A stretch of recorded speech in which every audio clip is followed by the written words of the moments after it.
Sejak hijrah ke Madinah, Rasulullah memiliki orientasi dan cara pandang yang berbeda dalam membangun masyarakat dibanding saat di Mekah. Selama 13 tahun di Mekah, Nabi fokus membangun individu. Namun saat tiba di Madinah, beliau berubah ke orientasi lebih luas. Beliau memiliki visi membangun negara. Nabi ingin membangun komunitas besar yang berbeda dari tradisi-tradisi Arab sebelumnya. Orang-orang Arab membangun komunitas mereka berdasarkan fanatisme suku atau letak geografis. Kali ini tidak.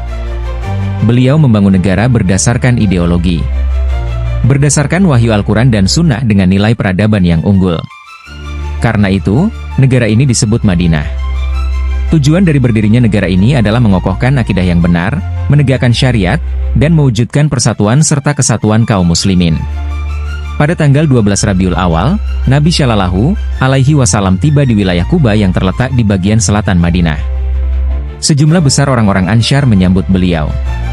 Mereka bawa serta senjata mereka untuk melindungi Rasulullah sedari pertama beliau menginjakkan kaki di sana. Itulah janji mereka di Baitul Aqobah.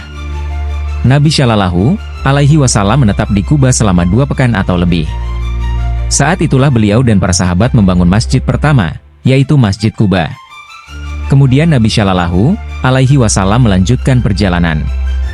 Tiba di Madinah, beliau tinggal di lingkungan keluarga beliau, Bani Najjar. Setelah itu, beliau membiarkan ontanya berjalan menuju titik yang Allah pilih untuk membangun peradaban. Di tempat itulah beliau membangun Masjid Nabawi dan rumahnya yang berdekatan dengan masjid. Selama pembangunan masjid, beliau tinggal di rumah sahabat Abu Ayyub Al-Ansyari selama 7 bulan. Madinah memiliki komposisi penduduk yang berbeda dengan Mekah. Sebelum Nabi hijrah ke sana, sudah ada 2 kelompok besar masyarakat penghuni Madinah. Orang Arab dan orang Yahudi. Secara garis besar, suku-suku Arab di Madinah adalah bagian dari suku besar Aus dan Khazraj. Sementara Yahudi terdiri dari 3 suku besar, kabilah Bani Kainuka, Bani Nadhir, dan Bani Quraizah. Mereka semua keturunan Israel atau keturunan Nabi Yakub, alaihi salam. Kabilah-kabilah tersebut hidup dalam permusuhan. Orang-orang Arab tidak menyukai Yahudi, demikian juga sebaliknya. Kemudian sesama Arab, antara Aus dan Khazraj juga memiliki sejarah persengketaan yang panjang. Demikian juga sesama kabilah Yahudi, mereka tidak hidup rukun berdampingan. Kelompok lainnya adalah minoritas umat Islam yang terdiri dari Muhajirin dan Ansyar. Jumlah kaum muslimin saat itu tidak lebih dari 1.000 orang. Menurut Raghib Asirjani Hafizahullah, jumlah ini hanya 13% atau 14% dari total keseluruhan penduduk Madinah. Meskipun minoritas, namun kepemimpinan kota Madinah dipegang oleh kaum muslimin. Menunjukkan wibawa dan kehormatan mereka yang benar-benar berpegang teguh dengan tuntunan Allah dan Rasul-Nya. Inilah kondisi sosial masyarakat Madinah yang dihadapi Rasulullah Shallallahu Alaihi Wasallam di awal hijrahnya. Sejak awal, Rasulullah langsung membuat kebijakan yang sangat visioner untuk menghadapi isu ini. Menunjukkan kemampuan leadership beliau yang sangat luar biasa. Keluarnya penduduk Mekah menuju Madinah bukan sekadar hijrah fisik saja.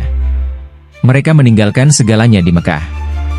Mereka meninggalkan tempat tinggal, harta benda, pekerjaan, dan barang-barang miliki mereka yang lainnya.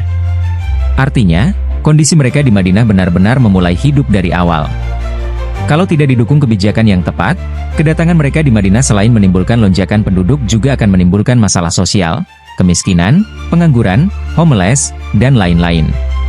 Kebijakan-kebijakan yang dikeluarkan Rasulullah agar kedatangan Muhajirin tidak menimbulkan masalah antara lain. Pertama yaitu mengubah pola pikir. Rasulullah memotivasi kaum Ansyar bahwa hubungan sesama manusia itu tidak selalu bersifat timbal balik sesama manusia. Tapi ada yang lebih besar dari itu, yaitu pahala di akhirat. Beliau juga sampaikan persaudaraan itu lebih luas dari sebatas hubungan nasab, tapi ada juga saudara seagama.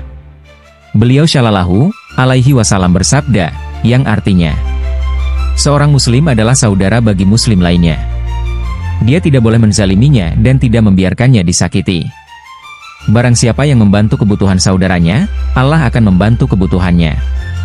Barang siapa yang menghilangkan satu kesusahan seorang muslim, Allah menghilangkan satu kesusahan baginya dari kesusahan-kesusahan hari kiamat. Barang siapa yang menutupi aib seorang muslim, maka Allah akan menutupi aibnya pada hari kiamat. Hadits riwayat Al-Bukhari nomor 2622. Untuk Muhajirin, Rasulullah menekankan bahwa hijrah ini bukan sekadar bebas dari kekuasaan dan cengkraman penguasa Mekah. Tapi ini adalah perjalanan keimanan.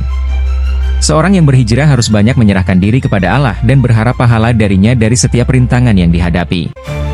Kedua, kekuatan persaudaraan. Tali persaudaraan adalah ikatan emosional yang sangat kuat. Seseorang akan menaruh perhatian dan memberikan cinta yang lebih terhadap saudara mereka dibanding orang lain. Selain mempersaudarakan Ansyar dan Muhajirin secara ideologi, Rasulullah juga mempersaudarakan dua kelompok ini seperti layaknya saudara biologis. Semakin bertambahlah rasa cinta, perhatian, dan persaudaraan antara Muhajirin dan Ansyar. Saat itu, syariat mewajibkan bagi setiap rumah dari Ansyar bertanggung jawab atas seorang Muhajirin. Mereka pun saling mewarisi antara satu dengan yang lain. Hingga turun firman Allah Ta'ala yang membatalkan hal tersebut dalam surat Al-Anfal ayat 75 yang artinya, orang-orang yang mempunyai hubungan kerabat itu sebagiannya lebih berhak terhadap sesamanya daripada yang bukan kerabat di dalam kitab Allah. Sesungguhnya Allah Maha mengetahui segala sesuatu. Masyarakat modern saat ini sangat menyadari bahwa kedatangan gelombang besar imigran ke negeri mereka bisa menimbulkan rentetan masalah. Karena itu, mereka menolak kedatangan imigran. Mereka berupaya menghindari masalah-masalah dengan kebijakan penolakan tersebut. Di sisi lain, Rasulullah dihadapkan pada masalah tersebut. Dengan kepemimpinan dan visi yang beliau miliki sebagai seorang pemimpin, beliau mampu menghindarkan Madinah dari masalah-masalah tersebut. Kebijakan persaudaraan yang dilakukan Rasulullah ini membuat Madinah terhindar dari sekian banyak masalah yang biasanya muncul di suatu daerah yang kedatangan gelombang imigran. Ketiga, mempercepat proses adaptasi. Rasulullah menulis Perjanjian Madinah. Di antara butir-butir perjanjian memberikan indikasi kuat status Muhajirin adalah sebagai penduduk, kebangsaan, Madinah.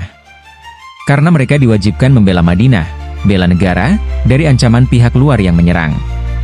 Karena kewajiban mereka sama dengan warga negara Madinah yang lain, mereka juga layak mendapatkan hak yang sama. Dengan status yang jelas di Madinah, para sahabat tidak lagi memikirkan Mekah. Mereka sekarang penduduk Madinah dan warga negara Madinah. Karena itu, mereka harus segera beradaptasi dengan tanah air yang baru. Inilah di antara upaya awal yang ditetapkan oleh Rasulullah Shallallahu Alaihi Wasallam. Beliau langsung menetapkan ideologi negara, visi misi negara dan masyarakatnya. Membangun persatuan sebagai modal kekuatan dan identitas. Semua ini bukti tentang kemampuan leadership yang kuat dari Nabi kita Muhammad Shallallahu Alaihi Wasallam.